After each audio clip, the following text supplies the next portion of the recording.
19 number काव्य बहुत powerful है। कैसा भी काम रुका हो, 19 नंबर काव्य से रोके हुए काम पूरे हो जाते हैं। बस इस काव्य को रुकने का नाम मत लो, पढ़ते रहो। इतना प्रभावशाली काव्य 19 नंबर पर विद्या छेदन, दूसरों के मन के विचारों को बदलने वाला काव्य है। कई बार ऐसा होता है ना, लड़की किसी दूसरे समाज के लड़के को पसंद कर लेती है कि मैं तो वही शादी करूंगी। इस काव्य को पढ़ो, फोटो रख के उल्टा हाथ मारो, अपने आप फोन आ जाएगा, नहीं आप जैसा कहोगे वही शादी करूंगी। 19 नंबर काव्य। कोई ऑफिसर आपको तकलीफ दे रहा हो, इस काव्य को पढ़ो, ऑफिसर अपने आप खुश हो जाएगा। सासू तंग कर रही हो, इस काव्य को पढ़ो सासू का नाम लेके। सासू कहेगी तू तो बहुरानी नहीं, तू तो मेरी बेटी है। काव्य का प्रभाव 19 नंबर। देखिए, बोलिए, किम सर्वरीषु सस्नान्हि दिवस्वता वा युष्मन् मुखेन्दो दलितेषु तमः सुनाथ निष्पन्न शालिवन शालिनी जीवलोके कार्यं कियच्चल धरैर्जल भार नम्रै किं सर्वरीषु सस्नान्हि विवस्वता वा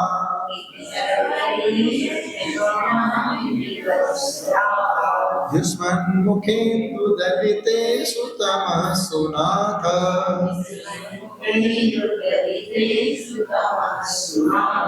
निष्पन्न शालिवन शालिनी जीवलोके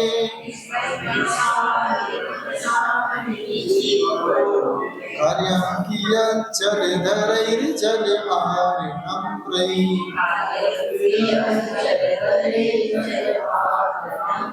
आचार्य मातुम स्वामी कहते हैं, किम मतलब क्या प्रयोजन है। सर्वरीषु, रात्रि में कौन निकलता है, रात्रि में शशि चंद्रमा से क्या प्रयोजन।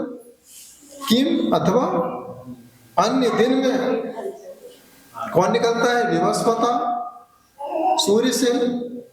रात को चंद्रमा से क्या प्रयोजन और दिन में सूर्य से क्या प्रयोजन। युष्मन् मुखेन्दु दलितेषु तमसो नाथ। ये प्रभु, युष्मन् मुखेन्दु, आपके मुख रूपी चंद्रमा, आपका मुख रूपी सूर्य क्या करता है, तमहासु, अंधकार को नष्ट कर रहा है।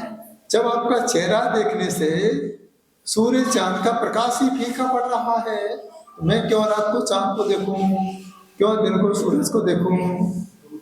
निष्पन्न शालिवन शालिनी जीवलोके, यदि धान पक चुके हैं, निष्पन्न हो चुके हैं, खेत में धान पक चुके हैं, कार्यं कियच्चल धरैर्जल भार नम्रै, उसके बाद यदि आकाश में बादल यदि पानी से भरे हों, उस समय धान पकने के बाद भरे हुए बादल के जल से क्या प्रयोजन। धान पकने के बाद यदि पानी बरस गया तो धान खराब हो जाएंगे। और यदि प्रभु को देखने के बाद यदि संसारी लोग देखेंगे तो हमारा ध्यान भंग हो जाएगा। ये हमारे ध्यान को भंग करने वाले लोग हैं। तो यहाँ धान खराब होंगे, पानी बरसेगा, वहां दूसरों की संसारी की आवाज आएगी, तो यहाँ मेरा ध्यान भंग होगा। तो मुझे किसी से अब कोई प्रयोजन नहीं है, क्योंकि मुझे प्रभु आपका सहारा मिल चुका है। ऐसी भावना के साथ आचार्य मातुम स्वामी 19 नंबर पे काव्य लिखा है। 19 पे ही क्यों लिखा, व्हाट इज रीजन, क्या रीजन है। इतना ही रीजन है। एक नंबर न्यूरोलॉजी का नंबर 1, न्यूरोलॉजी का नंबर 1 और लास्ट नंबर कौन सा है, खत्म। इतने ही तो नंबर है। शुरुआत 1 से होना चाहिए और समापन 9 महीने के बाद। फिर मुझे कभी संसार में दोबारा 9 महीने के बाद ना आना पड़े। ऐसी भावना के साथ 19 पर रखा है। अब मुझे कोई प्रयोजन नहीं है, मैं अकेला हूं। और अकेला होने के बाद में 9 अंक की मर्यादा के साथ जुड़ करके 9 की तरह शाश्वत पद को पाना चाहता हूं। इसलिए यहां 19 पे लिखा है, ये न्यूमरोलॉजी है। इस नंबर को न्यूमरोलॉजी में देवदूत नंबर कहा है, देव नंबर है, दैविक शक्ति का नंबर 19 नंबर। दैविक शक्ति, दिव्य शक्तियां जुड़ जाती हैं 19 नंबर से। देखिए लिखा हुआ है। तो हर चीज जैन आगम में इतनी अच्छी तरीके से लिखी है, लेकिन हमने अभी तक नंबर को नहीं जाना। सिर्फ शब्दों पर जाते हैं, शब्दों से कोई प्रभाव नहीं पड़ता है। नाम कुछ भी रख दो, फिर भी कहते डेट ऑफ बर्थ बता दो। नाम से कुछ नहीं पता चलता है, डेट ऑफ बर्थ से पता चलता है। तो डेट ऑफ बर्थ क्या है? न्यूमरोलॉजी। ऐसे ही भक्तामर के काव्य के साथ हर नंबर अपना काम करते हैं। चाबी का नंबर पता है तो ही ताला खुलेगा, और भक्तामर का सही नंबर पता है तो ही सामने वाले का उपाय सही होगा। नहीं तो कह गए इतने साल से भक्तामर पढ़ रहे, कोई फायदा नहीं हो रहा है, तो उसने सही चाबी लगाई नहीं है, तो कैसे फायदा होगा? बदनामी चाबी की हो रही है कि चाबी ठीक नहीं है। चाबी तो सही है, लेकिन उसे ताले में लगाने का तरीका नहीं पता है। इस भावना के साथ 19 नंबर काव्य बहुत प्रभावशाली है। तो जो मैंने किताब लिखी है भक्तामर दिव्य शक्ति, उसमें मैंने हर चीज के उपाय लिखे हुए हैं। देखिए पद्यानुवाद। तब मुख उज्ज्वल कांति द्वारा होता अंधकार का नाश, दिन में रवि अरुण दिन में विष में चंद्र का होता बिल्कुल विफल प्रयास। दान खेत जब पृथ्वी तल के पक कर लेते पूर्ण विराम, काले बादल तब छा जाए फिर बतलाओ क्या है काम। ओम ह्रीं वरं नमो विचारणं ह्रौं ह्रौं नमः। ओम ह्रां ह्रीं क्लीं ह्रां यक्षरीं वषडं नमः। जो बच्चे सीए कर रहे हो, नहीं हो पा रहा हो, उनके लिए 20 नंबर काव्य है। 20 नंबर काव्य में मानतुंग स्वामी ने सच्चे ज्ञान की पहचान करा दी। सच्चा ज्ञान कहाँ मिलेगा? मिथ्या ज्ञान हर जगह है, कांच के टुकड़े हर जगह हैं, हीरा तो तुम्हें जौहरी की दुकान पर ही मिलेगा। कांच की तरह प्रचार करने वाले सब जगह मिलेंगे, रोज टीवी पे चला रहा कांच की तरह, लेकिन हीरा कभी अपना प्रचार नहीं करता है। हीरा तो हीरा है, क्या प्रचार करे? तो जैन धर्म हीरे की जैसा है। जैन धर्म का कोई प्रचार प्रसार नहीं होता है, नकली माल का ही प्रचार होता है कि मेरा माल असली है, असली है, असली है। इसका मतलब तू ही नकली है। लिखा रहता घी, लिखा रहता 100% प्योर शुद्ध, इसका मतलब कुछ ना कुछ मिलावट तो है। अगर असली होता तो क्यों लिखना पड़ता तुझे भाई? सबको मालूम है कि शुद्ध होगा, लिखने की क्या जरूरत? जो कमजोर होता है वही ज्यादा दिखावा करता है। जो ध्यानी होता है उससे दिखाने की जरूरत नहीं होती है, वो तो खुद दिखता है। हीरा मुख से ना कहे लाख हमारा। पहले के समय शांति सागर महाराज ने कोई प्रचार नहीं किया। उनका चलना ही सबसे बड़ा प्रचार था, उनका बोलना ही सबसे बड़ा प्रचार था, उनकी आहारचर्या ही सबसे बड़ा प्रचार थी। तो इस जैन आचार्य ही तो कह रहे हैं आपसे, जीवन में महावीर स्वामी ने कोई प्रचार किया क्या? महावीर भगवान ने कोई मंदिर बनाया क्या? उन्हें मालूम था कि मैं जिस दिन मन को ही मंदिर बना दूंगा, सारी दुनिया अपने आप मुझे मंदिरों में विराजमान कर देगी। मन को मैंने मंदिर बना दो, सारी दुनिया अपने आप तुम्हें बिठा देगी। ऐसी भावना अपने अंदर पैदा करो, तो ही हम अपनी आत्मा का कल्याण कर सकते हैं। लेकिन जो संत नहीं बन पाते हैं वो मूर्तियां विराजमान करते हैं। इसलिए विराजमान करते हैं, हे भगवान क्या करें, हम संसार में फंसे हुए हैं।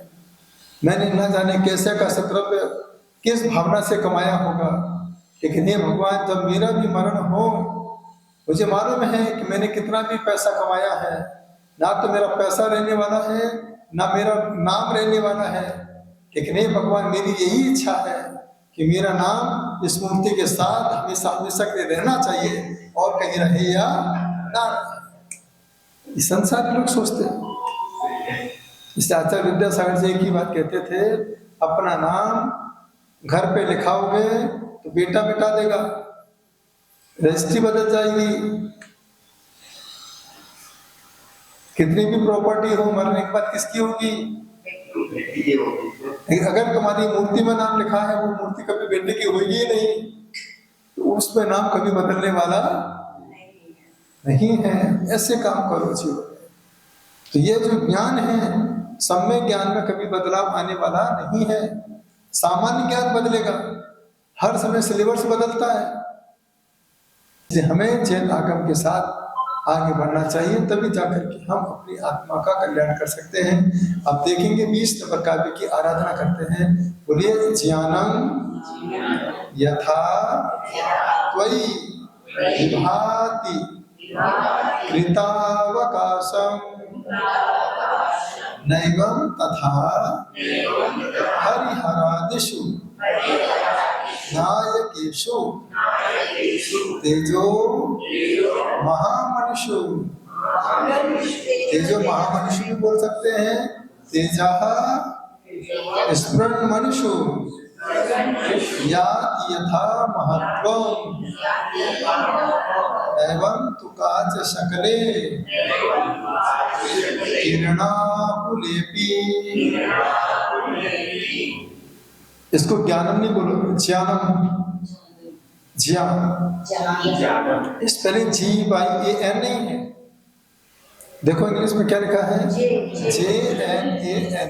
क्या बोलना चाहिए? ज्ञानम। ज्ञानम यथा त्वयि विभाति कृतावकाशम नैवं तथा हरिहरादिषु नायकेषु तेजो महामनुषु याति यथा महत्वम नैवं तु काच सकले किरणा। यहाँ क्या कह रहे हैं आचार्य महतो स्वामी? ज्ञानम यथा, जैसा ज्ञान, त्वयि विभाति कृतावकाशम, आप में विभाति सुशोभित हो रहा है। जैसा ज्ञान आप में सुशोभित हो रहा है, वैसा ज्ञान हरिहरादिषु नायकेषु न नैवं न एवं, वैसा ज्ञान हरिहरादि ब्रह्मा विष्णु महेश आदि नायकों में नहीं दिखाई दे रहा है। तेजो महामनुषु, जितना तेज जितना प्रकाश महामणियों में हीरो में प्राप्त होता है, वैसा तथा वैसा किरणाकुलिपि, सूर्य की किरणों के समान चमकते हुए भी कांच सकले, कांच के टुकड़े में न विभाति, सुशोभित नहीं होता है। आचार्य महतो स्वामी कितनी बड़ी बात कह रहे हैं ये भगवान। अपन कौन सी ज्ञान पे विश्वास कर रहे हैं? कहते मेरा बच्चा डॉक्टर बन गया, 2 किताब पढ़ी डॉक्टर बन गया, थोड़ी किताब पढ़ी तो इंजीनियर बन गया, वकील बन गया, कलेक्टर बन गया। ये तो सामान्य ज्ञान है। ये सामान्य ज्ञान से डॉक्टर, इंजीनियर, कलेक्टर, वकील बन सकते हैं, लेकिन जब तुम्हें केवल ज्ञान हो जाता है, सब में ज्ञान हो जाता है, तो आप स्वयं अकेले ही इंजीनियर, डॉक्टर, वकील को अपने सामने झुका सकते हो। हमारे सामने सब झुक रहे हैं, चाहे कलेक्टर हो, प्रणाम गुरुजी, नमस्ते महाराज। तो कौन सा ज्ञान होना चाहिए? जो सबके सामने सबको झुका दे। केवल नहीं, केवल ज्ञान। अपन केवल ज्ञान बोलते, केवल ज्ञान नहीं, केवल ज्ञान। केवल ज्ञान, लाभ पे प्रश्न, केवल ज्ञान। हाँ, अपन लोग बोलते केवल, केवल ज्ञान, केवल ही चाहिए, केवल, ऐसा नहीं बोलने का तरीका है, केवल ज्ञान। तो हमें ऐसा ज्ञान चाहिए जो सबको अपने सामने नतमस्तक कर दे। ये विशेष ज्ञान है जिसे सम्यक ज्ञान कहा जाता है। तो हमें कांच के पीछे नहीं भागना है। हमारे गुरुजी एक ही बात कहते हैं कि नक्कालों से सावधान, नकली लोगों से हमेशा सावधान रहो। जो बोलते अच्छा है लेकिन उनका कैरेक्टर सबसे खराब होता है टीवी पे जो दिख रहे हैं वो सब रील में दिख रहे हैं। रियल में देखोगे उससे ज्यादा सुंदर तुम दिखाई दोगे। वो रील वाले तो फाउंडेशन वाले हैं, क्रीम पाउडर वाले हैं, मेकअप वाले हैं,